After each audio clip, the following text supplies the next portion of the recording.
Pronto, então vamos reiniciar. Então, lembramos lá que o aprendizado ele acontece como? Através da rede neural, né? Então, se a gente ampliar...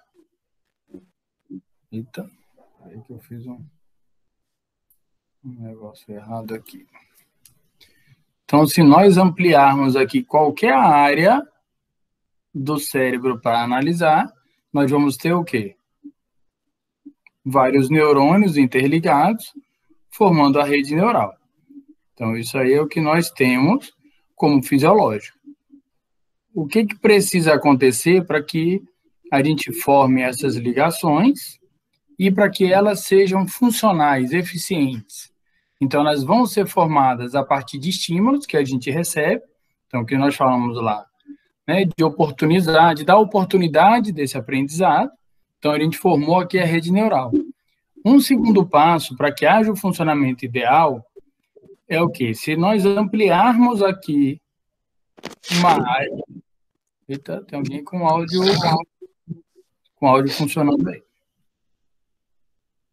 Ó, se a gente ampliar esse pedaço, nós vamos ver o quê? Um neurônio terminal ali, ó, esse finalzinho aqui do axônio, próximo ao outro neurônio. Então, o que nós temos aqui dentro? Dentro dos neurônios, nós temos vesículas que trazem os neurotransmissores. Então, eles estão aqui dentro com substâncias que vão ser liberadas no outro neurônio. Ó. Então, liberou aqui no outro neurônio para que ele conduza ou não a informação. Então, isso que eu estou escrevendo aí é o potencial de ação, a liberação do neurotransmissor para que a informação seja conduzida. Então, para que a gente consiga conduzir qualquer informação, a gente precisa que esses neurônios tenham a capacidade de se ligar e também tenham a capacidade de liberar essa substância química, que é o neurotransmissor. Então, por que recebe o nome de neurotransmissor? O nome já está dizendo. Porque está ali no neurônio e ele transmite a informação para os outros neurônios, com a finalidade de conduzir ou não essa informação. Tá certo? Então, dependendo do neurotransmissor liberado, esse estímulo, ele vai acontecer ou não vai acontecer. Vou mostrar um vídeo aqui ilustrando essas etapas. O que precisa acontecer, tá?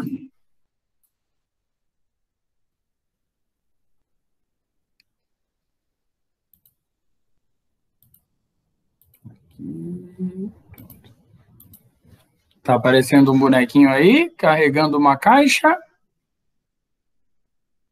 Sim. Pronto. Então, ó, ele está aí, a gente está aí, ó, carregando uma caixa com informação, ou com informação, com... Está sim, professor. Transitando. O videozinho está acontecendo, não tá? Tá. Então, caiu ali o objeto no pé, olha a condução da informação. A gente só sente quando ele chega lá no cérebro. Então, essas luzes que estão passando aí, ó, são o quê? A corrente elétrica está sendo conduzida. Então, o cérebro, ele funciona assim. Então, aí está passando aonde? Naquele axônio que eu mostrei para vocês ontem. Então, o axônio está sendo conduzido, está mudando essa carga elétrica aí do neurônio, e olha o que acontece lá na pontinha do axônio. Esse neurônio vai chegar aqui, ó, e vai liberar uma substância química. Nesse caso aí, ó, permitiu a entrada de sódio, por exemplo. O que ele está fazendo? Ele está estimulando o outro neurônio. Ele está fazendo com que o outro neurônio conduza a informação também. Então, a partir disso, ó, ele está pensando, está decidindo se dói, se apertou, se machucou. Aí foi voluntário. Ah, Pronto, ele pensou em cair aí e morreu por causa disso. Então, isso é decidido. Então, nós temos neurônio aonde? No corpo inteiro. Então, tem neurônio que sai lá do pé e segue lá para a medula, da medula vai lá para o cérebro e no cérebro que nós vamos interpretar. E na parte mais externa do cérebro, que nós vamos ter a parte consciente, que foram aquelas áreas de Brodmann que nós vimos, que eu vou falar hoje de novo um pouquinho. Certo? Então a informação, ó, está subindo. Até então a gente não sentiu dor, não sabe o que está acontecendo. Está subindo pela medula. Por que não sabe? Porque aqui é uma via inconsciente. O que é consciente está no cérebro. Então, a gente tem que estar atento para tornar uma informação consciente, para que essa informação chegue no nosso cérebro e a gente possa interpretar essa informação. Então, o que seria interpretar? Ó, entrou no cérebro, tá vendo que os neurônios estão interligados? Então, se eles estão interligados aqui, eles estão processando as informações. Então, como que seria esse processar de informação? Então, ele libera aqui uma substância química, libera aqui outra substância química, outra substância química aqui. Então, essa liberação faz com que a gente possa processar os dados. Ó. Então, esses potenciais de ação, essa corrente elétrica trafegando aqui, vai gerar o quê? Vai gerar a liberação de neurotransmissor. Então, esse neurotransmissor, ele está passando pelo axônio e na extremidade final do axônio, olha lá, ele vem trazendo, vem estimulando. Lá na extremidade final, que ele vem aqui e libera esse neurotransmissor que está aqui dentro. Os receptores da membrana, que estão aqui, vão receber essa substância química, vai interagir com o receptor para que esse neurônio seja estimulado ou não. Por que eu estou falando mais disso hoje? Porque quando a gente pensa na neurociência do aprendizado, na psicomotricidade, né, na atenção, na motivação, na atenção seletiva, o que a gente precisa ter em mente? Que nós precisaremos de determinados neurotransmissores para que a gente possa ter uma resposta eficiente. Um exemplo, um dos neurotransmissores é a acetilcolina. Quando essa acetilcolina está em uma grande quantidade no nosso lobo frontal, a gente está atento, a gente tem boa atividade cerebral, está com boa motivação. Se ele está diminuído, a pessoa vai ter pouca atividade no frontal. Se tem pouca atividade no frontal, o que necessariamente vai acontecer? Ele vai ter uma atividade reduzida. Então, ele pode ter um déficit de atenção. Então, o remédio que se toma lá para o déficit de atenção vai fazer o quê? Ele vai subir a acetilcolina do lobo frontal, tornando a pessoa mais atenta. Tá? Então, é esse o papel de algumas medicações. Nós vamos conhecer até algumas. Ó. Liberou aqui a passagem, pronto, a informação vai ser conduzida. Tá certo aí? Então, nós temos que arrumar uma forma, né? Nós que eu falo, nós enquanto professores, vocês enquanto professores, pedagogos, psicopedagogos, o que é necessário que a gente consiga fazer? Aumentar essa acetilcolina. Como? Ah, boa pergunta. Quem souber uma estratégia que dê certo para todo mundo, por favor, avisa. Porque vai dar certo para um grupo, mas não vai dar certo para o outro.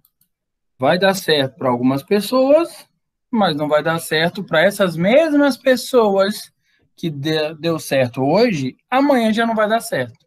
Por quê? Porque amanhã já está diferente. Tudo em paz aí? Então, por um bom funcionamento, vou recapitular o que nós vimos ontem, certo? Nós precisamos ter neurônios eficientes que conduzam a informação, que possam se ligar formando uma rede neural, mas que também possam se desligar refazendo essa rede neural. Então, isso que nós estamos falando O nome de fazer e desfazer essa rede neural é neuroplasticidade. Beleza, ótimo. Nós precisamos também de quê? Nós também precisaremos desses neurônios. Então, a gente depende de um período gestacional eficiente para que a gente forme a quantidade de neurônio necessária para que essa informação aconteça de maneira normal. Certo? E agora nós vimos que nós dependemos também desse neurotransmissor, dessa substância química que é liberada no cérebro, em vários, não só no cérebro, tá? No cérebro, na medula, no tronco encefálico, no cerebelo, que tem esse papel de fazer a modulação. Então, se a gente conseguir liberar ou estimular essa liberação de maneira consciente em uma aula, em uma atividade, o aprendizado vai ser melhor. Então, o que todo mundo quer? Todo mundo quer recompensa. A gente fala, eu não quero. Você quer. Só que qual recompensa? Aí cada um tem a sua. Eu quero aprender por aprender, eu quero passar de ano, eu quero daqui a 20 anos ter um carro, não sei qual é a motivação. Cada um tem a sua. Essas motivações que vão regularizar esses níveis desses neurotransmissores. Certo aí? Tudo em paz? Tudo tranquilo? Tudo tranquilo. Professor, eu Oi? fiquei com uma dúvida ontem. Aí. Foi em relação ao neurônio espelho. Eu não entendi muito porque o senhor falou assim, que o neurônio espelho era que a pessoa usava para aprender no momento inicial, para aprender pela cópia, tipo isso. Mas eu não entendi, por exemplo, como é que ele funciona. Então, o que é um neurônio espelho? É um conjunto de neurônios que tem uma alta capacidade em fazer conexões e formar uma rede neural. Então, se está observando determinado movimento, um exemplo interessante que talvez já tenham visto. Quando você vai alimentar um bebezinho, ali uma papinha, alguma coisa, o que os pais costumam fazer? Prestem atenção. Ele pega a colher com a papinha, ele vai dando para a criança e ele abre a boca, e o menininho imita ele e abre a boca para receber a comida. Então, essa capacidade de observar e de imitar é uma capacidade humana. E os neurônios espelhos, eles são extremamente eficazes em salvar essa informação. Então, eles fazem a rede neural, se a gente colocar eles aqui, né, na área que eu escrevi, na área da onde está saindo a seta, essa área é a área de linguagem. Então, os neurônios espelhos aí, né, eles vão aprender a falar sem saber direito o que está falando. Então, ele imita o som e consegue salvar essas informações. Então, esses neurônios têm grande facilidade em fazer neuroplasticidade. Quanto mais jovem, mais fácil isso acontece. Tem estudos que avaliam quanto tempo que ele fica muito ativo. Então, na área que eu desenho aqui, na área de linguagem, ele tem uma grande atividade até por volta de 13, 14 anos. Isso quer dizer o quê? Que é mais fácil se aprender qualquer língua até 13, 14 anos. Porque a neuroplasticidade é mais ativa nesse período. Depois disso, dá para aprender? Dá. Só que não é com a mesma facilidade, porque esses neurônios espelhos, eles não estão tão ativos quanto estavam nas fases iniciais da vida. Certo aí? Ficou claro?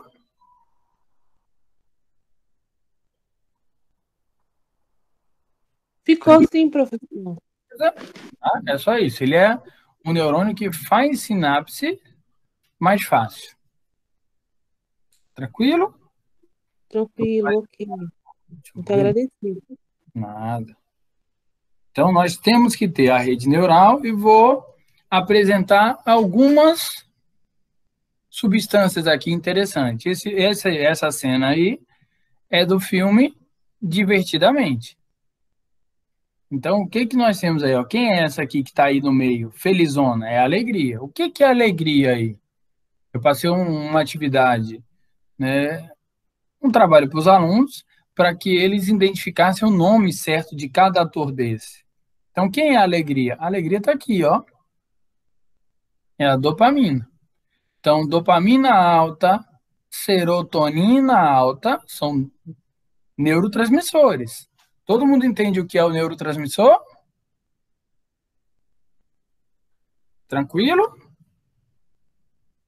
Então, o neurotransmissor é uma substância química que é produzida pelo neurônio, que está armazenada dentro do neurônio lá em vesículas, que vai liberar ali no outro neurônio que tem os receptores, ou em um músculo. Tá? Então, se a gente for avaliar lá, ó, cada neurônio vai ter o quê?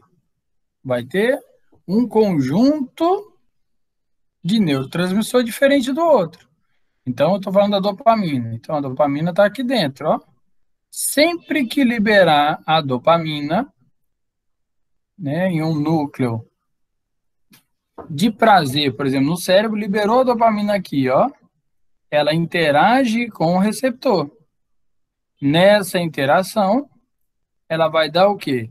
Vai dar a sensação de prazer. Tá certo? Então, e a tristeza? Tá vendo a tristeza que tá aí em azul? Estão percebendo que se a gente olhar aí a alegria, ela é o quê? Eles tiveram um grande cuidado nesse filme. Ela é amarela, mas o cabelo é meio azul. E a tristeza é azul.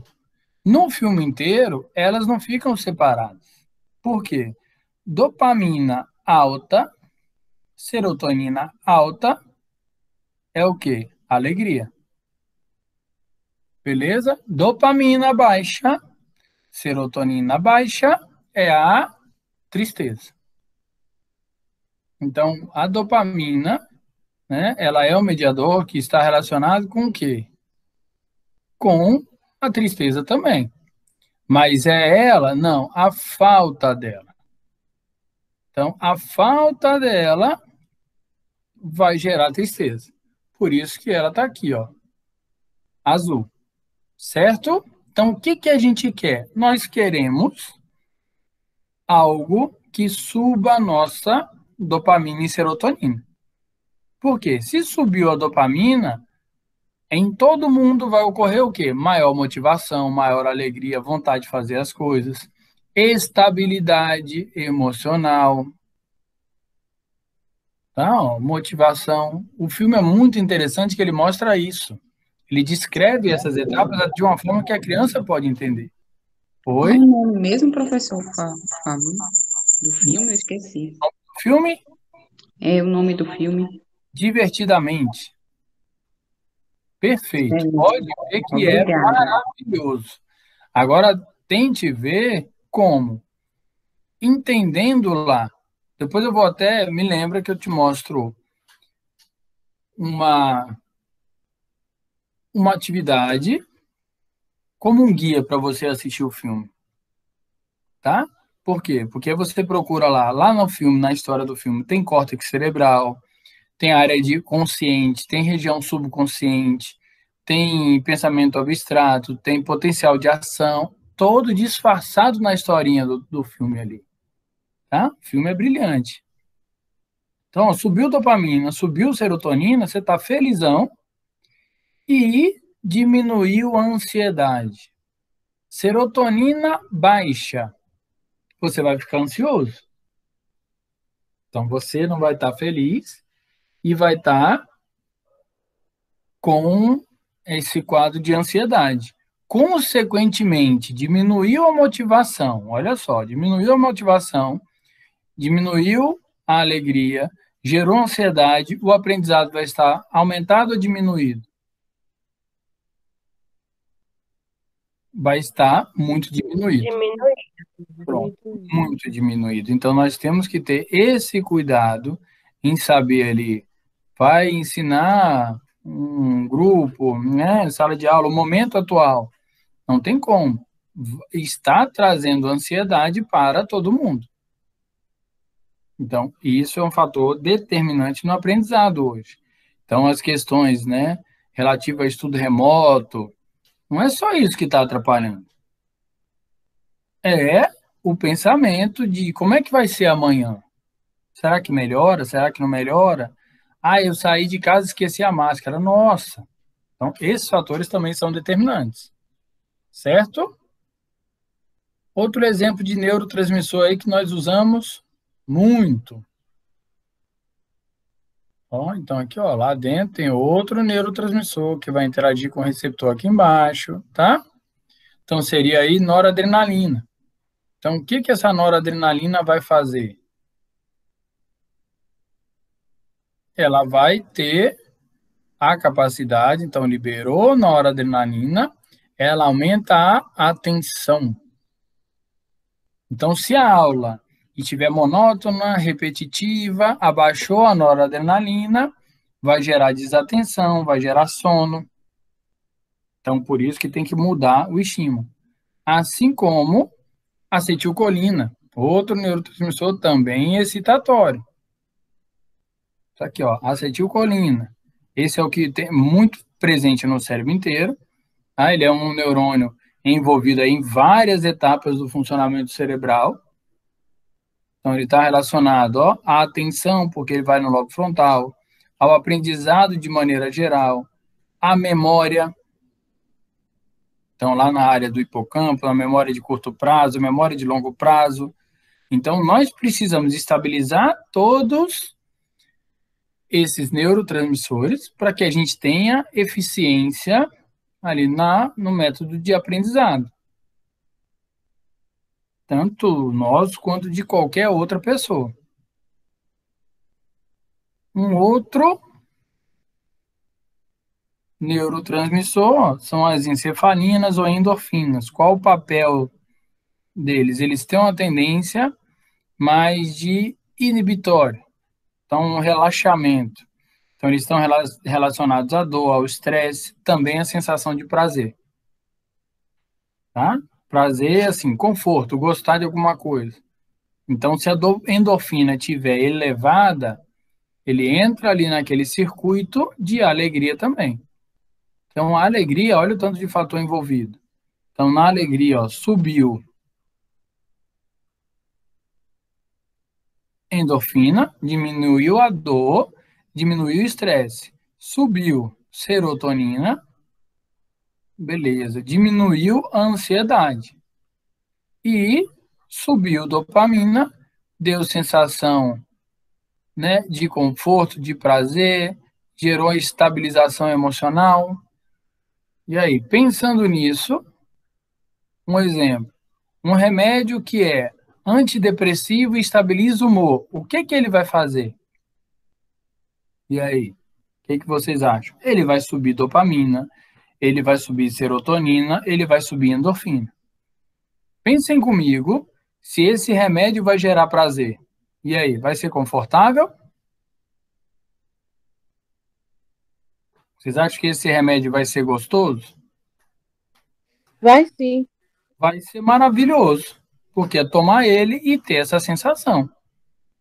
Então, qual é o cuidado? É que todo tipo de medicamento, qualquer tipo de, né, fármaco ou droga que libere endorfina, serotonina e dopamina vai ser extremamente prazeroso. Consequentemente, ele vai gerar uma dependência. Então, para que a gente possa ter uma eficiência no aprender, a gente tem que reconhecer isso aqui. Não que, não, vou subir a serotonina agora. Não, vou subir a dopamina agora. Não, a gente não vai conseguir, né, não vai pensar dessa forma. Mas nós vamos fazer o quê? Nós vamos tentar criar uma estratégia onde a gente possa motivar. Por que que nós vamos ver as etapas do desenvolvimento? Porque você precisa saber o que motiva uma criança de 2 anos. O que motiva um adulto de 20 é completamente diferente do que motiva uma pessoa de 50. Certo? Então, nós precisamos reconhecer isso aí para que a gente tenha um cuidado maior, para que a gente possa ter um cuidado maior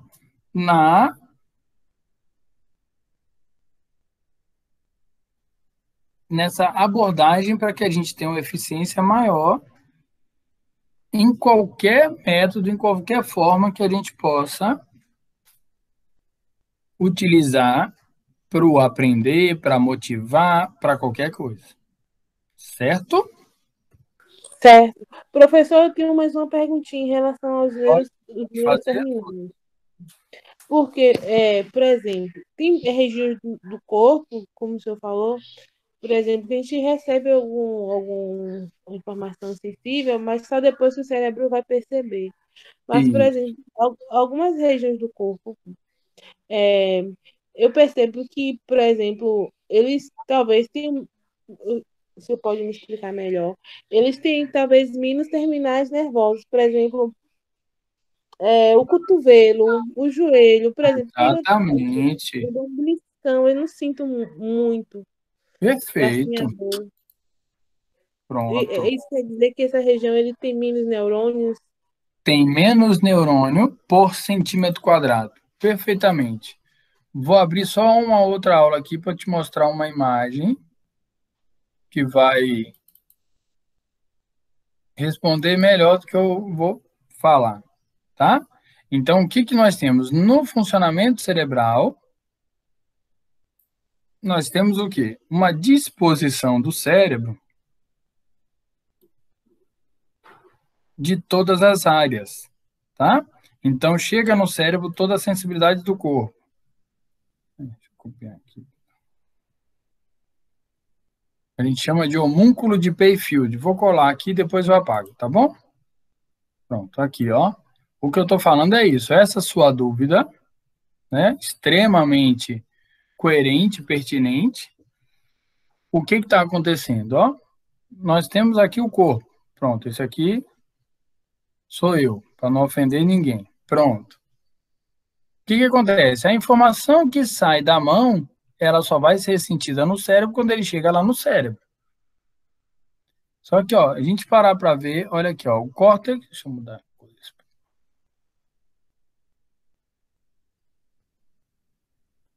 No córtex, olha aqui a área do córtex responsável pela mão. Olha o tamanho. Ó, é grande, bom pedaço do córtex. Assim como responsável pela sensibilidade da boca, bom pedaço. Agora, olha aqui, ó, cotovelo, como você falou. O cotovelo é essa tirinha aqui só. O joelho é só esse pedacinho aqui, ó. Por isso que você tem essa sensação. As costas, olha o tamanho das costas, daqui para cá, ó. Se a gente comparar o tamanho do tronco com o tamanho da mão, olha só como é desproporcional. Entendeu aí? Igual a boca, ó. A boca, proporcionalmente, tem muito mais neurônios por centímetro quadrado do que a mão. É praticamente do mesmo tamanho. Tá vendo aqui a distância? Por isso você tem mais sensibilidade na mão, na boca, do que no cotovelo. Por isso a Entendi. nossa... Perfeito. Por isso a nossa habilidade motora também, ó. Temos muito mais habilidade na mão do que, por exemplo, no joelho, na perna. Toda essa área aqui é responsável pela perna. Aliás, foi até demais. Tem aqui, ó, responsável pela perna. Enquanto o braço, toda essa área do córtex é responsável pelo braço.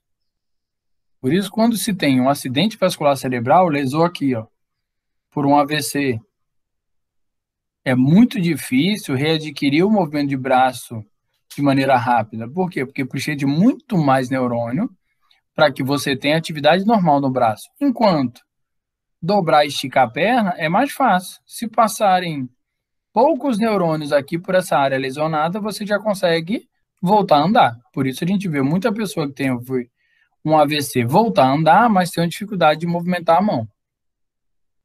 Certo aí?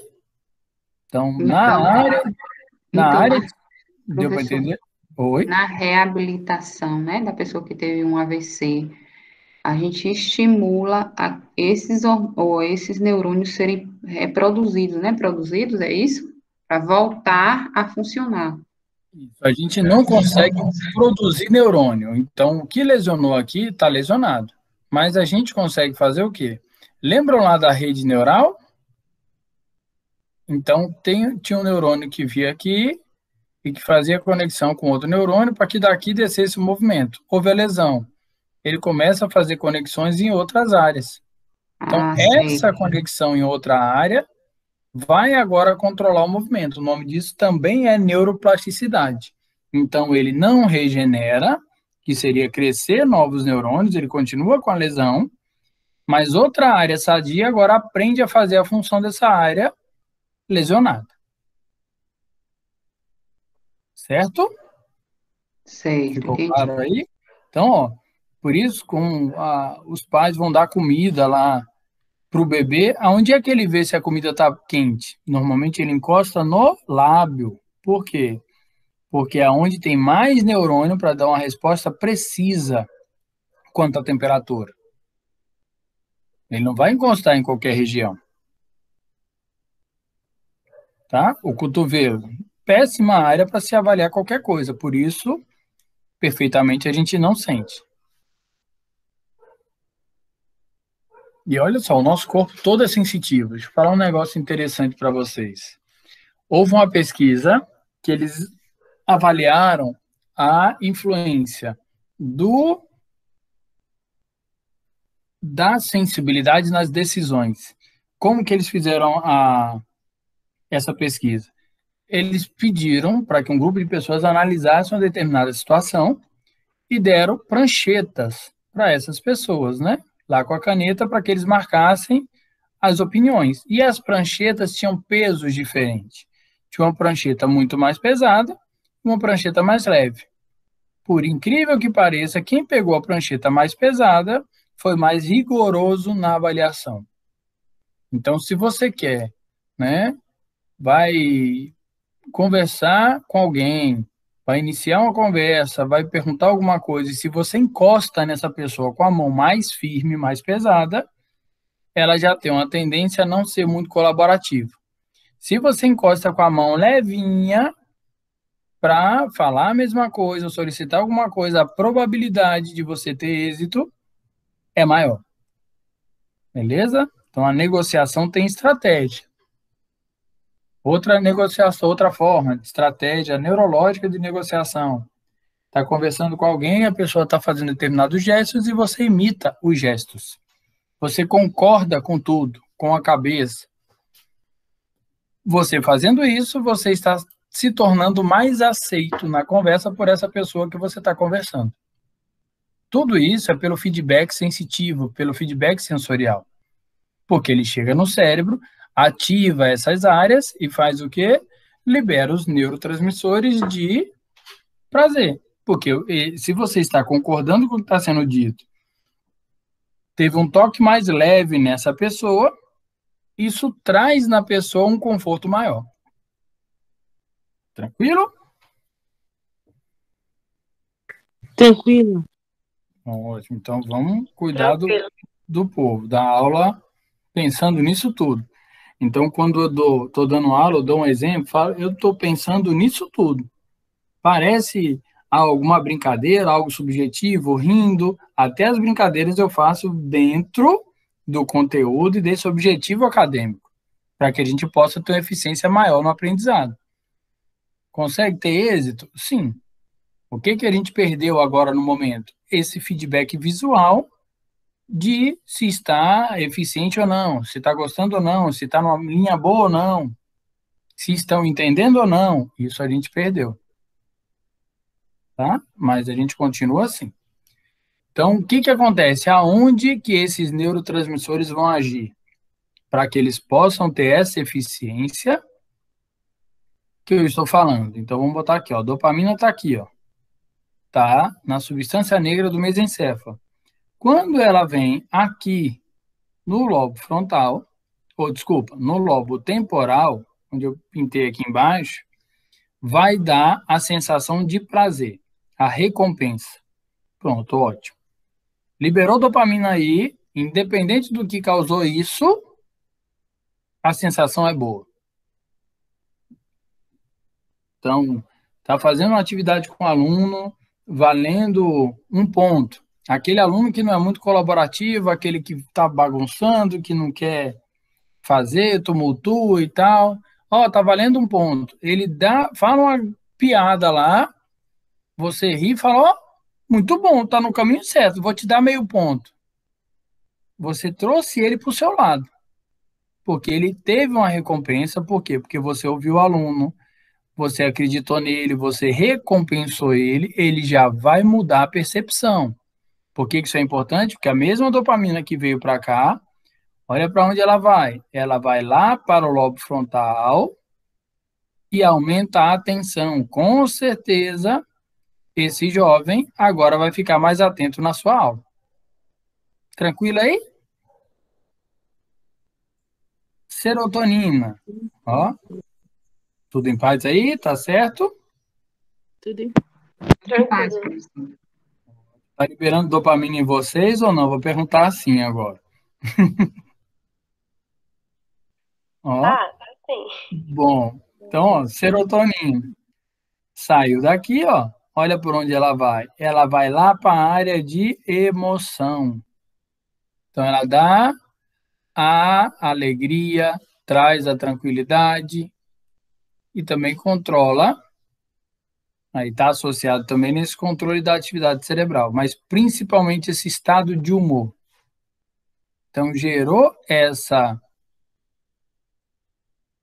estimulação, ficou mais feliz. Junto com ela, liberou a adrenalina, então o que a gente gosta, a gente fica mais ativo, então também estimula o frontal e fica mais feliz. Então, o que que você vai aprender mais? Uma coisa fácil. Então, o que que a gente tem que fazer? O que que eu tenho que fazer com o neuro? Imagina, vou dou aula de neuroanatomia, neurociência, muitas vezes para o jovem aí no primeiro, segundo semestre de faculdade. Então, o que que é a primeira coisa que eu tenho que fazer? Mostrar que neuro é muito legal. Mostrar que ele usa todo dia. Porque aí ele fica com vontade de tentar entender. Eu não ensino conteúdo. Eu motivo para que ele queira aprender. Ninguém da gente ensina conteúdo. Não. Ensinar conteúdo é muito sofrimento. Imagina, vamos aprender. Não. Você tem que fazer dar a motivação para que ele queira aprender. Pronto. Aí você não precisa fazer mais nada. Você vai ser o quê? O motivador, vai mostrar o caminho, vai tirar a dúvida. Então, o que que eu tento mostrar? Né? Até em biofísica, que os alunos tendem a não gostar muito. Eu mostro vários princípios físicos, eu começo a aula com alguns vídeos, mostrando que a física está em tudo. Ah, eu não gosto de física, tá? Mas você usa o micro-ondas, você tem um celular. Então, vou explicando a física que fez com que o celular funcionasse, da onde que vem o micro-ondas, o que que é aquela onda, o que que é a luz. Então, a física de cada aspecto e mostrando que a gente usa sem saber que é físico. Quando fala que é física, aí que dá um medo. Então, a gente precisa motivar para poder entender. Motivando, liberou dopamina, serotonina, noradrenalina, que é a mesma coisa, norepinefrina, nós vamos deixar o cérebro ativo, bem ligado, atento, motivado. Isso a gente está fazendo o quê? Nós estamos abrindo a porta da percepção. Por quê? Porque se ele estiver motivado, a gente não escuta, a gente não chega nem a ver. Já passaram por isso? Que alguém passou por vocês, cumprimentou, e você nem viu a pessoa, e depois ela para, ei, sacode a gente, fala, tá vendo aqui não? Ah, oi! Por que que isso acontece? Porque se a gente estiver desatento ou atento em outra coisa, nós não vamos perceber todos os aspectos do ambiente. A gente é feito para fazer seleção. Então, o que que é essa seleção? Ó, vou apagar tudo aqui, ó. Vou colocar uma outra estrutura que não está aí. Aqui temos o tálamo, o hipotálamo, mas nós temos uma estrutura aqui que é o tálamo. O que o tálamo faz? Vamos botar o olho aqui, ó. A gente está vendo uma informação, ele vem aqui no tálamo. O tálamo seleciona se você vai mandar para o córtex cerebral só aqui que você enxerga. Se você estiver desatento, essa informação não chega aqui, para no tálamo. A mesma coisa relacionada à audição. Escutou alguma coisa, veio aqui no tálamo. Se você estiver atento, querendo ouvir, ele vai mandar lá para a área de audição. Se não, não vai ouvir nada. A mesma coisa com a sensibilidade. Então, a sensibilidade aqui, ó, da testa, ela vai entrar aqui, vai no tálamo. Se você estiver atento, ela vem no córtex para que você sinta qualquer coisa, dor, temperatura. Não chegou, pronto, não está sentindo nada. Já perceberam isso? Que às vezes nós temos visão seletiva, audição seletiva, sensibilidade seletiva. Então, se você quer dar um estímulo muito rico para o aprendizado, você pode usar o quê? Você vai falar, ou vai emitir um som que ele vai pela via auditiva. Você vai estimular a visão, pronto, usa outro caminho. Você estimula com textura, usa o tato. E pede para que ele possa interpretar o que está sentindo. E agora? Muito bom, legal. Vamos fazer de novo? Aí, perfeito. Ah, você que não conseguiu fazer direito? Não, fica tranquilo.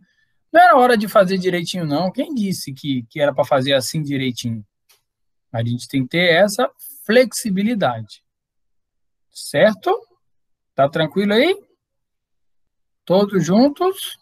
Sim, sim. Professor, achei muito interessante essa questão aí, essa definição que o senhor falou. Ninguém ensina conteúdo, a gente motiva a pessoa a querer aprender.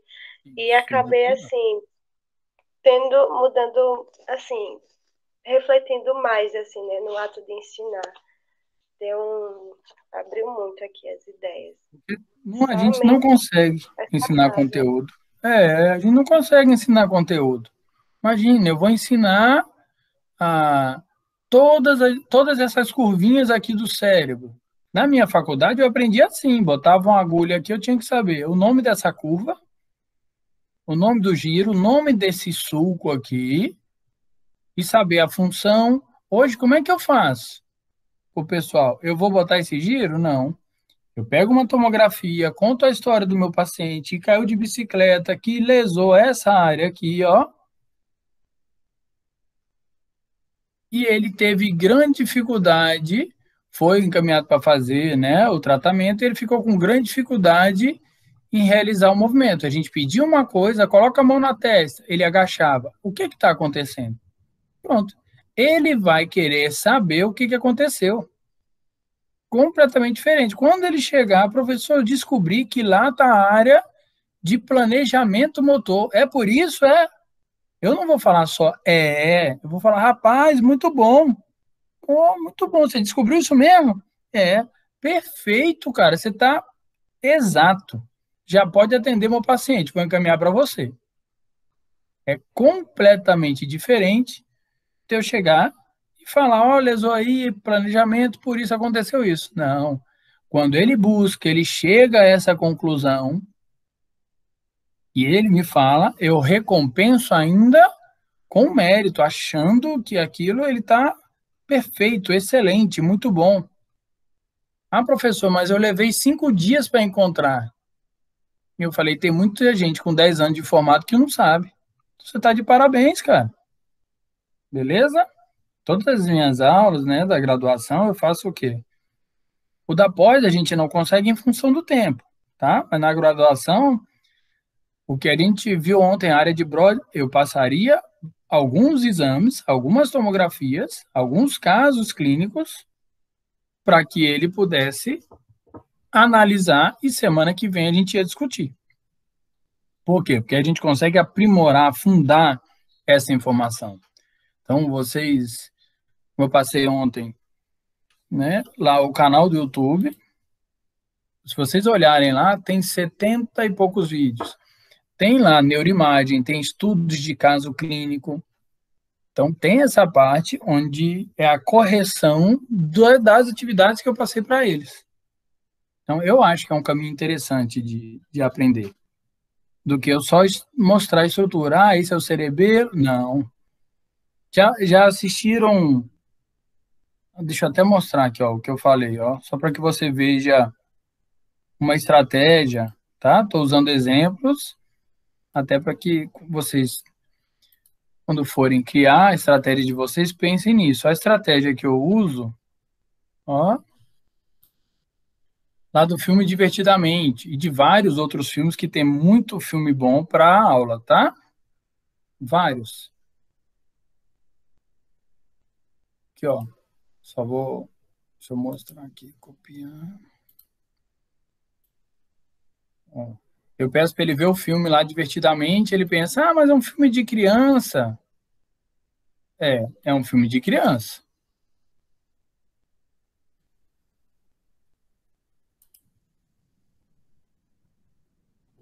Mas eu peço assim, ó.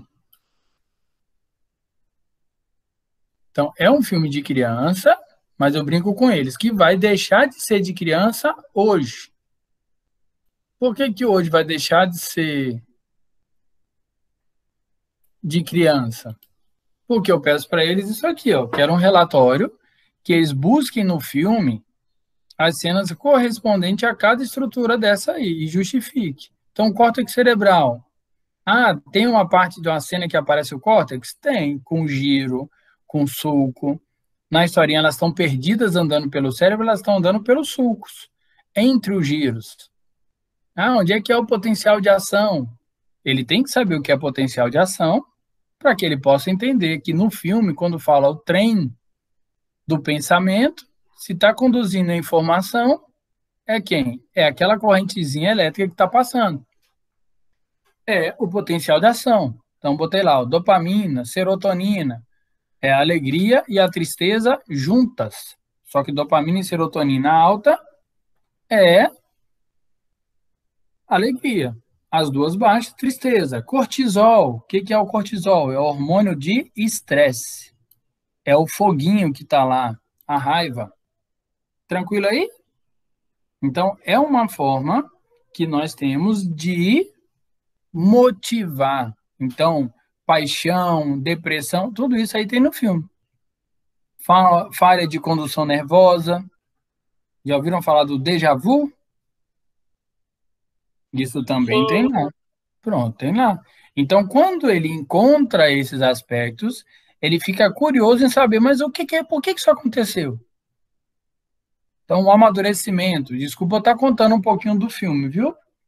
Mas quando tem lá, no início do filme, o painel de controle tem um botão só. Que aperta o botão e faz o quê? Faz uma sinapse, que é aquela bolinha.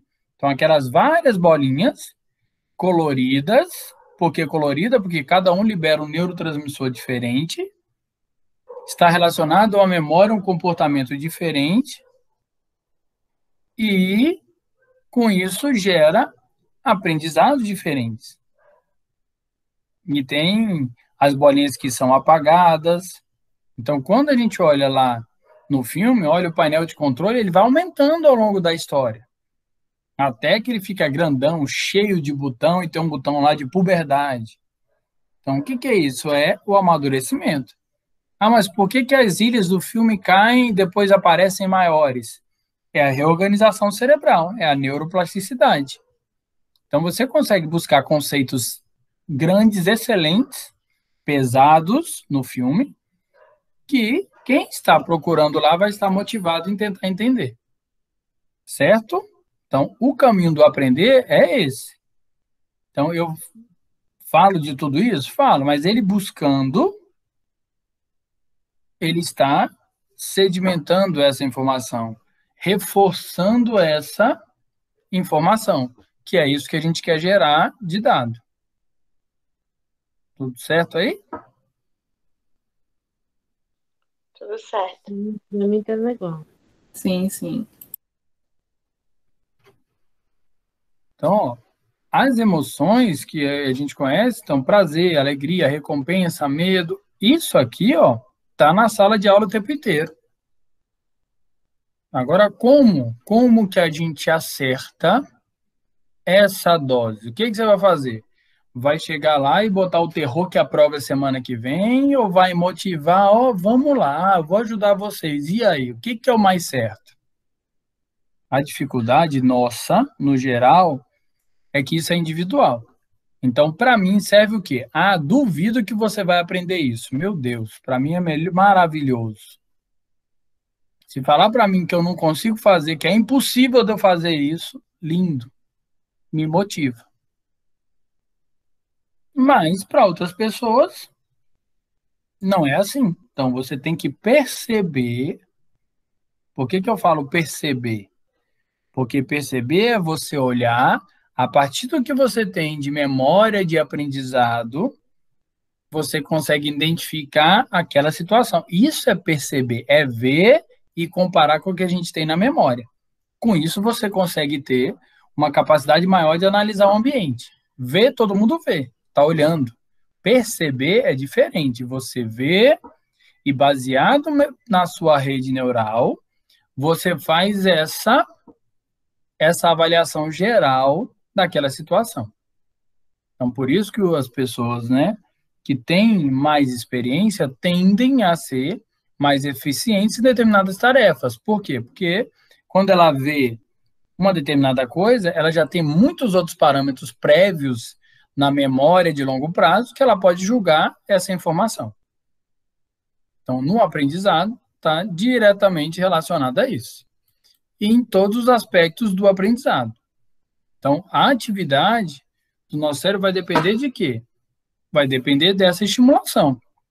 Então, como nós estamos vendo, né, as etapas, né, do aprendizado, mas também a psicomotricidade, a gente precisa levar em consideração que a criança precisa vivenciar esses vários momentos para que ela consiga começar a ter percepção. Então, o que hoje a gente sabe que é necessário que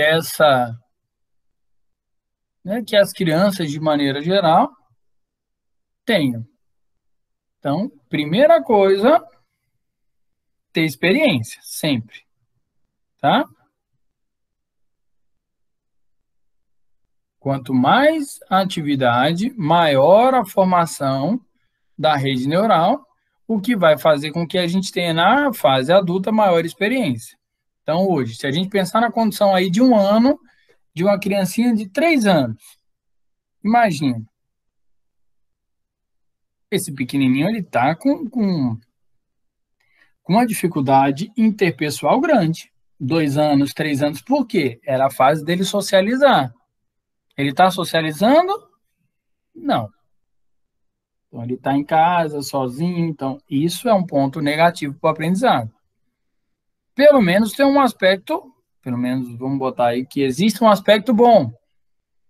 Então, quanto mais, né, cuidado ele tiver, então se ele está em casa e tem um amor contínuo, né, os pais estão mais em casa, apesar de, infelizmente, estar aumentando o nível de violência, quanto mais amor, mais afeto, mais seguro esse jovenzinho vai estar.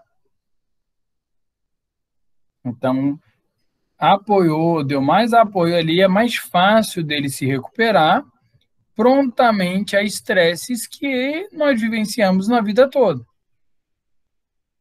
Consequentemente, com menos problemas de saúde. Como assim? Qual é a relação? A relação é que, se o sistema nervoso está alterado por estresse, automaticamente a resposta protetora do nosso sistema imunológico está pior. Por quê? Porque o estresse libera o cortisol, que é um hormônio que está relacionado à resposta imunológica. Quanto maior o nível de cortisol, menor a resposta imunológica. Então, podem perceber que quando os alunos aí têm gripe, passam mal, a gente mesmo tem alguma coisa, acontece quando? Quando está perto da semana de prova, está no momento, né, de um quadro de algum estresse, uma sobrecarga, consequentemente, o sistema imunológico vai ter uma atividade menor. Então, quando tem muito cortisol, aumenta a pressão arterial, aumenta a glicose, mas diminui a resposta do cérebro, né? Diminui a resposta do organismo com relação à proteção. Então, as crianças precisam ter esse acolhimento maior até para diminuir o risco de doenças. Tudo tranquilo?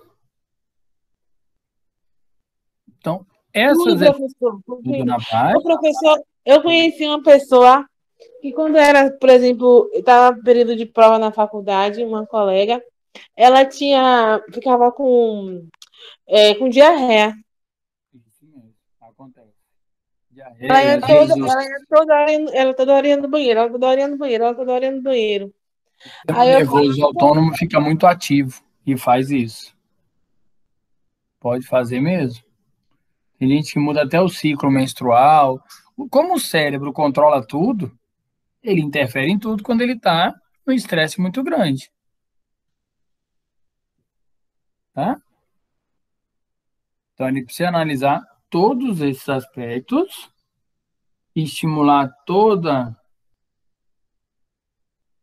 essa região para que a gente possa ter, né, um controle maior. Então, o que hoje está sendo feito? Né? Vamos pegar uma atividade aí na docência superior. O que hoje se preconiza como o melhor? Simulação. Por que simulação? Porque você coloca a pessoa naquela situação real, porém em um ambiente ainda controlado. Então, você coloca lá um boneco para fazer qualquer coisa, ela está lá vendo o pulso do boneco e está escutando o boneco. Pronto, você aperta um botão e desliga o pulso do boneco. Na vida real, o paciente parou, lá no boneco, o boneco parou. Pronto, ela tem que dar o jeito para tentar reverter essa parada cardiorrespiratória. No ambiente controlado, não obteve êxito, pronto, aperta o botão, liga o boneco de novo, tá lindo. Você para e analisa a situação.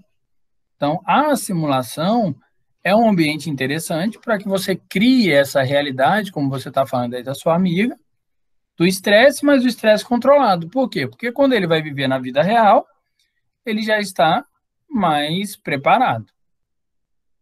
Então, aqui, ó, no desenvolvimento, só um segundinho, um segundo.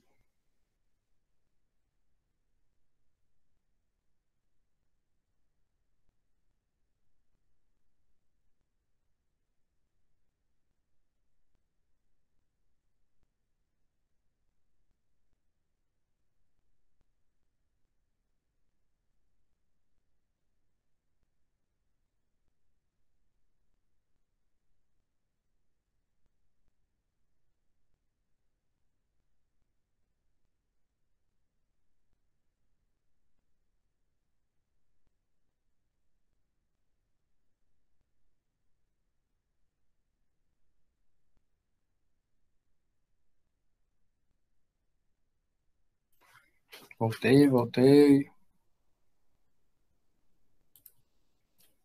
Então, ó, no desenvolvimento, então nós vimos lá do afeto é importante, e o desenvolvimento motor também é extremamente importante para o funcionamento geral. Por quê? Acredita que os estímulos motores fazem parte da maior capacidade cognitiva. Então, crianças que têm um desenvolvimento motor alterado têm menor capacidade cognitiva de processamento de informação, de memória.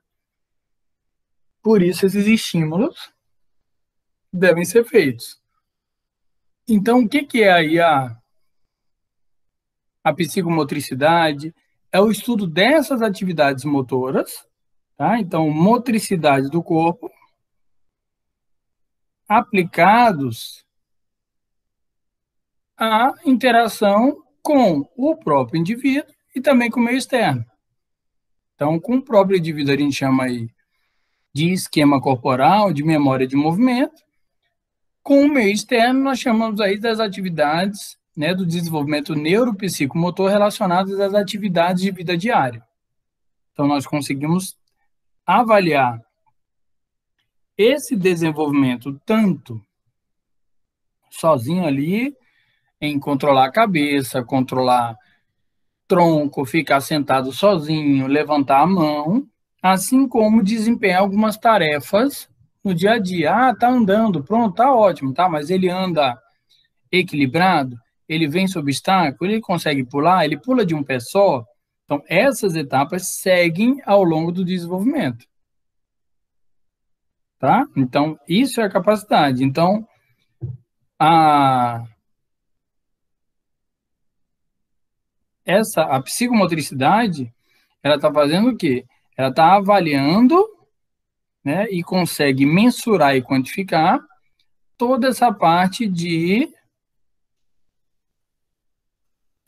motricidade, que está diretamente ligado à experiência. Então, se tiver pouca experiência, tem pouca atividade funcional. E, consequentemente, se ele tem pouca atividade, ele pode ter uma dificuldade na interação, uma dificuldade na realização de algumas tarefas, ou mesmo na aquisição de algumas funções, como função de linguagem, função de relação interpessoal, socialização. Então, a gente percebe crianças com, podemos ver crianças com limitações graves de motricidade que vão ter limitações cognitivas em função também de baixas experiências motoras. Então, a experiência motora tem um bom resultado. Eu lembro uma vez que eu atendi uma criança que foi encaminhada por uma alteração motora, né? O lado dela estava com pouca motricidade, uma hemiparesia, tá? Um lado mais com um comprometimento maior. E ela era atendida também pela parte de psicologia, porque não tinha uma boa interação, tinha uma parte de relação interpessoal limitada, não expressava afeto. Pronto, ótimo. Comecei a fazer com ela a fisioterapia, ela melhorou muito os aspectos motores e, na minha percepção, também havia melhorado os aspectos de interação, os aspectos emocionais. Aí a psicóloga me ligou perguntando o que eu estava fazendo. Porque eles avaliaram lá a parte psicológica da criança e melhorou muito. A parte de interação, a parte de relacionamento. O que eu estava fazendo de diferente? Não sei se era diferente, mas o que eu estava fazendo lá? Eu fazia a parte motora, mas sempre marcava os atendimentos junto com outras crianças. Abraçava, né, o pequenininho, assim como abraçava todo mundo.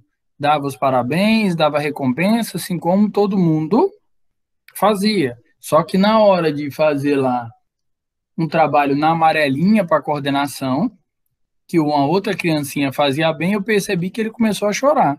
Eu falei, mas você está chorando por quê, cara? Ah, porque eu não consigo fazer assim. Eu falei, eu não sei por que esse menino está fazendo assim, não. Fica tranquilo, o certo é do jeito que você faz. Não conta para ele não, viu? Beleza. Pronto, ele fez do jeito dele, felizão.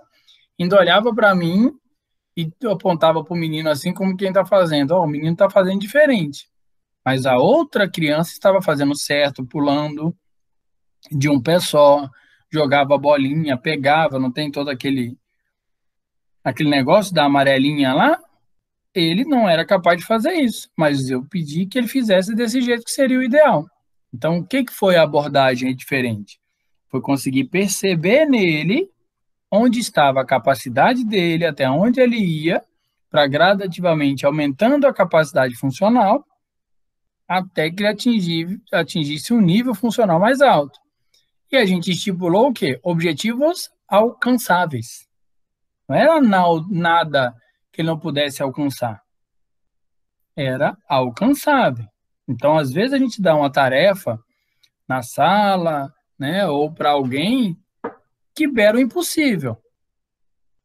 Então, aí você não vai ter um bom resultado. Ou, se você quiser dar essa tarefa, eu às vezes dou uma tarefa dessa, dou, mas dou como? Eu passo lá 4, 5 tomografias que todo mundo está encontrando, ótimo, e tem uma cesta na minha mão, que eu falo, ó, essa aqui é quase impossível, viu, de achar. Vou deixar todo mundo pegar, passa aí na sala, o que vocês queiram. Quem pegar ganha um ponto. Quem acertar, ganha um ponto. Anota no papel, a gente corrige. É difícil? É. Professor, é impossível? Impossível não, mas é perto do difícil. É perto do impossível. É bem difícil. Tranquilo? Então, dá uma tarefa que ele possa atingir. Então, na psicomotricidade, também, a gente precisa perceber isso. Então, nós precisamos reconhecer em qual etapa a criança está. Então, a criancinha ali, ó, com 1, 2 meses, o que ela precisa fazer? Ela precisa, ó, levantar a cabeça, fazer uma manobra que a gente chama de proteção de via aérea. Então, ela tem que levantar o rostinho, virar para um lado e para o outro, e começa a controlar a cabeça. Ótimo. Depois, o que ela precisa fazer para que a gente considere ela funcional nessas etapas? Então, a partir de 2 meses, né? Então, lá com 3 meses, com 4 meses, o que a gente já percebe? Ela já vai conseguir rolar, ficar de 4 apoios, arrastar. Então, ela já vai conseguir dar uma arrastadinha aí no chão e se locomover. O que a gente espera que ela vá evoluindo? Ó, então, aqui, ó, com 6 meses, a gente espera que essa criança consiga ficar sentada, inicialmente com apoio de alguma coisa, apoio das mãos, apoio anterior, apoio lateral, encostado em algum lugar, e à medida que ele vai se tornando mais eficiente, ele já pode sentar sem apoio. Algumas crianças fazem isso já com 6 meses, tá? Então, essa capacidade de fazer isso, o quanto antes, está relacionado ao quê? Primeiro, a oportunidade. Por que oportunidade? Porque se a criança fica o tempo inteiro no colo, será que com 6 meses ela controla o tronco? E aí? Ela só controla se ela precisar. Se ela não precisar, ela não controla. Se alguém está segurando o tronco dela o tempo inteiro, ela não tem por que adquirir controle de tronco. Professor, Oi?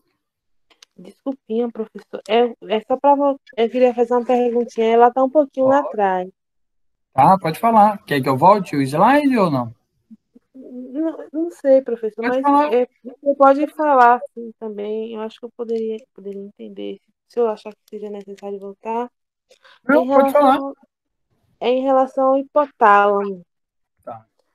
eu queria saber assim, e quem nem conseguir entender a relação do hipotálamo com os neurotransmissores. Bom, no hipotálamo, assim como qualquer outra região, tá? Nós temos ele controla várias funções do nosso corpo. Então, o hipotálamo, ele tem a capacidade de controlar, por exemplo, fome, sede, saciedade. Então, ele faz isso como? Ele faz isso liberando neurotransmissores. Então, no hipotálamo, nós temos vários neurotransmissores também, tá? Cada um com um objetivo. Então, ele vai selecionar e vai manter o corpo equilibrado a partir da liberação desse neurotransmissor. Então ele que vai liberar para o corpo os neurotransmissores que julgar necessário diante das situações. Isso. Não só, né, no corpo, mas em algumas glândulas também e nos próprios neurônios dentro do sistema nervoso. E, por exemplo, e a relação do hipotálamo com a glândula hipófise? Tipo, que eu sempre ouvi falar que a hipófise é responsável pelo desenvolvimento da puberdade. E a relação, eles têm alguma relação, tipo, no processo do desenvolvimento do. Então, o que acontece, né, com o hipotálamo? O hipotálamo está relacionado a manter o corpo estabilizado. A glândula que manda esses estímulos para vários outros órgãos é a hipófise.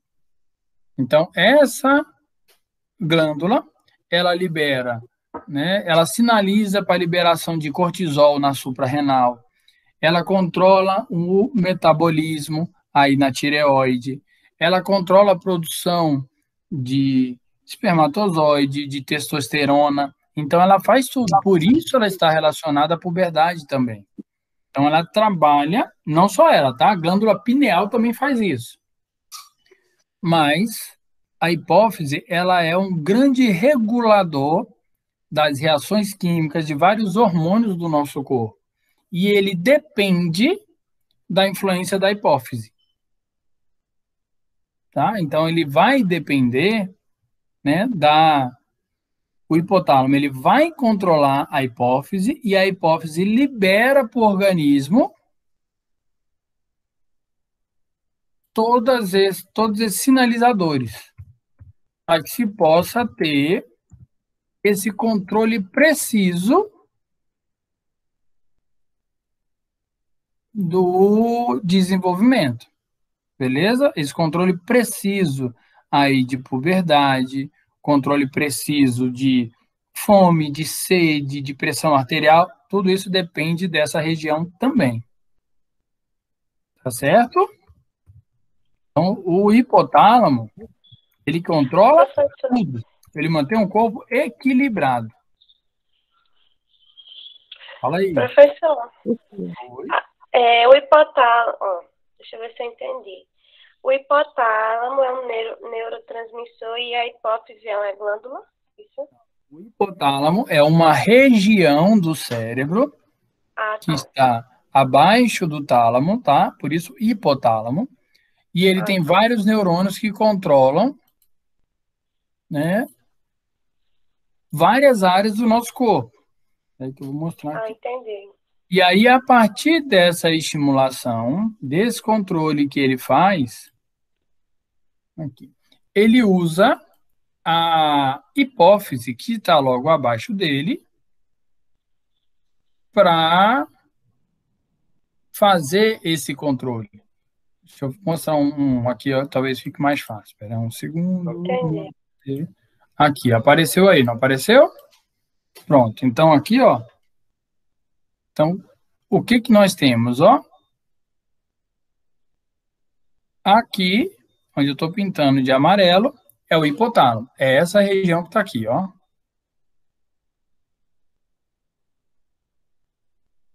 Essa região é o hipotálamo.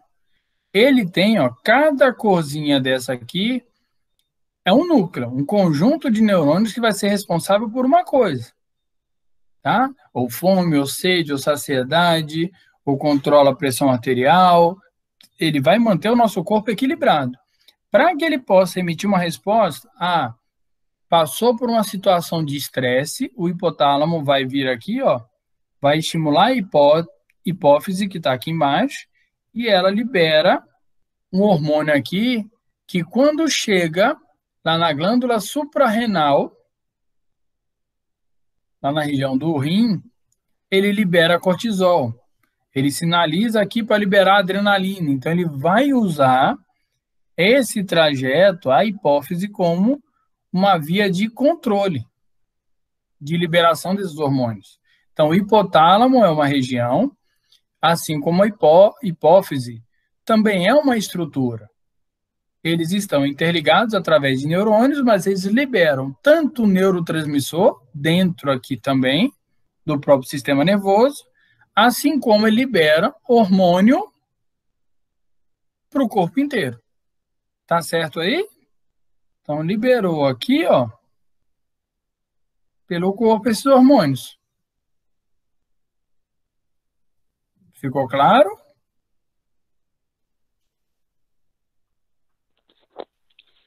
Ficou. Beleza aí? Claro para todo mundo? Tranquilão? Tranquilão. Ótimo. Então, vamos seguir. Então, estava aqui, ó, no 6º mês. O que eu tinha perguntado. Então, se a criancinha está só no colo o tempo inteiro, ela não ganha controle de tronco. Então, ela precisa do estímulo. Ó, de 7 a 8 meses, ele já adquiriu esse ficar sentado tranquilo e ele já começa agora a querer levantar. Então, ele já fica engatinhado, ele já está engatinhando, ele já consegue ficar ajoelhado. Aí, 7, 8, 9 meses, ele já fica bem ajoelhado e já segurando alguma coisa, ele fica em pé. Então, aí com 10 meses, com 11 meses, a gente espera que esse menino já fique em pé, apoiado em alguma coisa. Então, o que ele precisa adquirir aqui? Ele precisa adquirir o controle motor para que chegue nesse nível funcional, para que ele atinja essa funcionalidade. Então, se porventura tem uma criancinha aqui com 11 meses e ele ainda não consegue rolar, ele está atrasado nas etapas? Está bem atrasado. Então, isso que a gente avalia nas etapas neuroevolutivas. Então, ele pode estar com atraso aí, está com a característica de 3 meses de desenvolvimento neuropsicomotor. Então, atende uma criancinha lá com... Não, aqui não, vamos botar 1 ano. 1 ano. O pequenininho já era para estar andando. E ele ainda não tem controle de tronco, ele está com atraso importante. Certo? Então, esses aspectos, né, funcionais são interessantes de serem avaliados. A gente espera que o pequenininho ande sozinho com o quê? Com 1 ano. Tá? Isso aqui é o ideal. Então, a partir aí de 1 ano, ele vai estar firme mesmo que 1 ano e 3 meses, mas com 1 ano a gente considera que ele já deve estar andando. Se tem 1 ano, ele tem um atraso, é importante levar em consideração. O que infelizmente a gente encontra, principalmente em primeiros filhos? Essa percepção do atraso demora um pouco. Acha que é normal, pequenininho, demorou para sentar, ele tem 8 meses aí, agora que está começando a rolar, tem um atraso.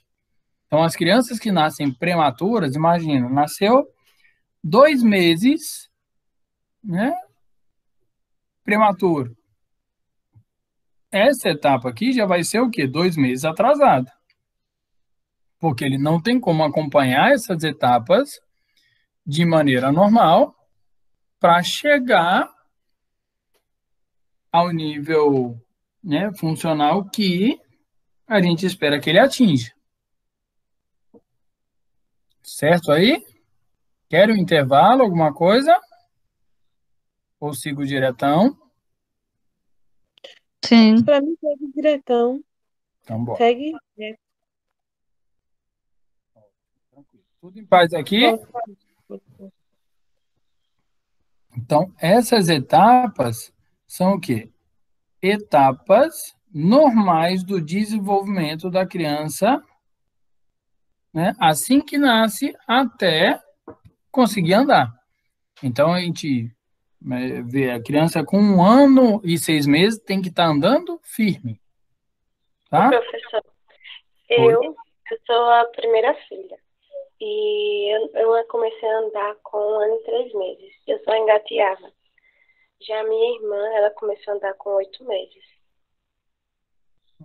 Você sabe por quê, né? A gente pode falar. Sua irmã está aqui na sala? Não está não, né? Não, não. Então você recebeu mais cuidado do que a sua irmã. É normal. Viu? O primeiro filho é assim, a gente cuida mais do primeiro, o segundo vem e se vira. O terceiro, então, você sabe que mora na casa. Então, isso faz com que você, né, tenha adquirido mais estímulos. Outra coisa, lembra do neurônio espelho? Sua irmã teve quem observar. É verdade, é verdade. Então, ela teve com quem, dar uma olhadinha, saber como é que faz. Então, É verdade, mas essa questão de cuidado, de maior cuidado a longo prazo, eu não acho que é muito benéfico, não. Não, não é não. Não é não. Não. Não, não é não. Você vê que fica, né, Sofri menos mais do ativo. que ela. Hã? Sofri com esse negócio de muito cuidado, mais do que ela, porque ela, meus pais já tinham mais experiência, né? Aí com ela foi daquele jeito, assim, mais tranquilo. Deixou ela se virar, digamos assim. Isso. Então, é melhor assim. Mas no primeiro filho, normalmente não se faz isso, não. Então, no primeiro, cai o biscoitinho no chão, você fala, pega aí, joga fora. O segundo cai, você, pai, come aí, divide com seu irmão. Pronto. Já se Tipo vira. isso mesmo. É desse jeito, eu falo porque eu tenho 2. É desse jeito. O primeiro cheio de cuidado, o segundo se vira. Se tiver o terceiro, e o pessoal, quem 6? Meu Deus, o quinto cuida do sexto e vai assim por diante. Fala que dá Ou pra seja, evitar, né? tadinho do primogênito. Hã? Tadinho do primogênito. Não é nada, é bom, porque o primogênito também tem um amor integral. Teve ali só o primeiro, foi tudo dele. Então tem umas recompensazinhas interessantes também. Né? O segundo vai ter ciúme do primeiro o tempo inteiro. Tem sempre vai ter uma dopamina alterada por algum motivo. Então a gente já sabe que isso aí vai ser padrão. Mas no desenvolvimento motor, quanto menos estímulos dado, mais lento é esse processo. Tá? Quanto mais você sustenta, até na parte de tratamento, o que a gente faz? A gente apoia, sustenta até o pequenininho ganhar essa etapa. Quando ele já ganhou essa etapa, a gente não sustenta mais. Vai diminuindo o quê? Vai diminuindo o apoio. Vai diminuindo o apoio. E aí ele vai aumentando a capacidade funcional. Então é isso que a gente faz. Certo? Então o que nós vamos fazer aí, né, pensando na psicopedagogia? Você vai dar o suporte até onde ele precisa. O que ele puder fazer sozinho, deixe fazer. Mas ele não está segurando o lápis direito. Ensina a segurar, pega um lápis maior, enrola uma fita nesse lápis, torna ele mais espesso, faz alguma coisa. Conseguiu segurar? Beleza. Dá um pilô maior. Você vai adaptar até que ele atinja o nível. Então, a nossa linha, né? Estou falando minha linha de atuação em cima de neuro, é o quê? A gente vai fazendo essa intervenção aqui até que ele atinja esse nível. Até que ele melhore a função, que ele se torne eficiente, fique em pé, ande, pronto, ótimo, atingiu esse nível, excelente. Eu não dou mais um suporte, eu agora só dificulto a marcha para que ele fique mais eficiente ainda. Vocês fazem isso também, né? Quando você faz uma atividade de esquema corporal, pede para o coleguinha desenhar, né? Cobrir lá o desenhinho do outro lá no chão, pede para ficar num pé só, pular de um pé só, tudo isso é etapa neuroevolutiva normal que a gente está seguindo, que está diretamente relacionado ao aprendizado. Então, se você vai ensinar ele uma continha e é em um jogo que ele faz movimento, né, que ele tem uma recompensa de comer um docinho, isso é muito mais recompensador e gera um aprendizado maior do que uma única atividade de uma conta de matemática. Nós precisamos criar essa rotina. Certo? Tá coerente aí? Tranquilo? Até 1 ano? Então vamos botar aí. Até 2 anos esse menino tem que estar muito firme. De 2 anos para frente, as etapas são o quê? Nós vamos melhorar. Lógico que a partir de 1 ano isso já deve ser feito. Mas a partir de 1 ano, até 1 ano e meio, 2, ele está ainda ficando firme nessa parte de caminhada, criando um esquema corporal, criando uma memória de movimento para que ele seja eficiente. Tá certo aí? Então, desenvolvimento, a gente pode Oi? O senhor tem algum livro de desenvolvimento neuropsicomotor de crianças para indicar? Tenho, mas o que eu uso é relacionado à paralisia cerebral. Mas eu vou compartilhar com vocês alguns de neurociência que tem essas etapas também, tá? Vou passar para vocês os arquivos. Tá certo? Agradeço. Nada. Então, ó, desenvolvimento aqui, ó, vai sendo cefalo-caudal. Então, controla a cabeça, controla o pescoço, ó, 3 meses estabilizou, vai gerando um controle de tronco para que ele possa sentar e ficar estável e liberar a movimentação dos braços. Então, esse desenvolvimento é cefalocaudal. Até que, por último, ele atinge o quê? Um controle, ó, total aqui, 9 meses. Como você falou, que andou com 1 ano e 3 meses, não foi? Acho que foi isso que você Foi, falou. foi. Pronto. Tá tranquilo aí. 1 ano e 3 meses. Você tá dentro do pratão aqui, ó. Você tava na risca para ter atraso. Muito bom. Nada, brincadeira. Puramente falta de estímulo. Tá? Na maioria das vezes. E aí, o controle mais tardio seria o controle ali de esfíncter. Então, a retirada de fralda. Pronto. Mas na etapa nossa aqui motora não é tão relevante para a gente nesse momento. A gente quer que ele levante e tenha esse controle. Tá? Então, o que a gente precisa conhecer aí do controle motor? Professor, eu queria saber, você falou que foi no limite, e qual é a idade? Brincadeira, não tem limite, não. Eu tô falando no limite do que a gente... Não, tem não, era brincadeira. Tá, que eu já ia perguntar, a partir de que idade? Não, limite. Não. Por quê? Por que eu brinquei que é o limite? Porque na literatura, 15 meses é tolerável. Sim. Tá? Na literatura. Mas você precisa avaliar. Quer ver o exemplo? Eu já atendi uma criancinha que chegou indicada como se fosse microcefalia. Lembra que nós vimos ontem? Então, o cérebro menor, desenvolvimento menor. Quando eu avaliei, de fato, a cabeça pequenininha, mas a mãe tinha 1,40 m, o pai 1,50 m. Então, não tem como o menino ser grande, a filhinha, se os dois são pequenos. Quando eu testei as etapas, a criancinha tinha nascido prematura, com isso menor ainda, só que ela estava como? Ó, ela estava, né, começando a ganhar controle de tronco quando ela já deveria sentar. Tá, mas se a gente vê essa diferença de 2 meses, é o quê? Esse atraso de 2 meses que ela tinha era o atraso do nascimento prematuro.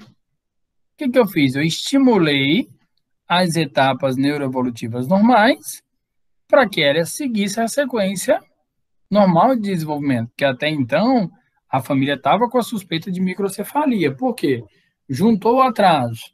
A medida da microcefalia, se a gente parar para ver, é pobre. Por quê? É medir o perímetro cefálico. Passa uma fita na cabeça, se tiver abaixo de 31 centímetros, tem microcefalia. O menino, a menininha tinha, mas a mãe também tinha. E o pai também. Então, isso é, né, familiar. Eu cheguei à conclusão de ser familiar. Por via das dúvidas, atendi a criancinha fazendo estimulação, ela recuperou esse atraso, desenvolveu, andou, hoje está normal, não tem nada e não tem nenhuma microcefalia. Certo? Tem esse atraso sem problema. Só que também já atendi criança que chegou, ó, que você perguntou, né? Qual é o limite? A criança chegou com 3 anos sem andar. A mãe desesperada, né? Que ela tem uma doença, tem alguma coisa, ela não conseguia nem ficar sentada. Então ela estava aqui, ó. 3 anos já é demais, né? Demais, é patológico. Patológico, tá? 3 anos é demais. Então, ela estava aqui, ó, olha o tamanho do atraso. Só que quando eu fui fazer a anamnese, né, que a gente vai colher a história, saber o que está acontecendo, que é interessante que você conheça os pais. A mãe dela andou com 4 anos, a avó andou com 5 anos. Então, isso é genético. Ah, mas é genético normal? Não, é genético patológico. Quando eu pedi uma tomografia dessa criancinha, tinha uma lesão cerebral. Ah, mas e a mãe e a avó? Elas também tinham, só que num nível diferente, o cognitivo, você vê que na conversa não era de todo preservado. Tinha um atrasozinho, tinha uma dificuldade de processamento de alguns dados, por isso esse atraso. Por isso, não, então é normal? Não, não é normal, tem atraso. Tem uma deficiência em função disso? Tem, o cognitivo é diminuído. Tinha uma lentidão também associada. Mas a gente estimulou e foi, no caso dela, de maneira mais lenta, seguindo isso aqui, ó. Então, já atendi criança que a gente atingiu esta etapa, ó. Não, para ser mais preciso ainda, essa etapa, ó, de ficar em pé apoiado com 13 anos, em função do grande dano cerebral que essa criança tinha. E algumas crianças não chegam a esse nível. O máximo que você pode conseguir é o nível anterior, tá? Isso também acontece. Só que um ponto importante que nós já vamos pensar é o quê? Aí nós estamos falando de etapa motora, certo? Então, ele pode ter um dano motor exclusivo, sem ter um dano cognitivo. Então, tem uma deficiência motora qualquer, mas o cérebro dele está normal, o cognitivo está normal, o cognitivo está preservado. Precisamos observar isso também. Então, como que nós vamos fazer para que vocês reconheçam isso? Tá? O que é o controle motor? Tá tranquilo, gente? Se cansarem, quiserem parar um pouquinho, não tem problema nenhum, tá? Vocês que mandam. Uns 5 minutinhos, professor. Querem parar um pouquinho? Acho que é uma boa ideia. A gente para aqui, ó, antes do controle motor. Pronto, vamos parar uns 10 minutos. Hã? Para vocês guardarem. Pronto, então vamos parar uns 10 minutinhos, para vocês guardarem um pouquinho das informações, aí tranquilo, a gente volta. 9h55, 10h15. Tô ruim de conta, né? Ou tá certo? Ok, vou aproveitar no mercadinho. Pronto, 10h15, beleza. Descansem um pouquinho, bebam água também. Até daqui a pouquinho.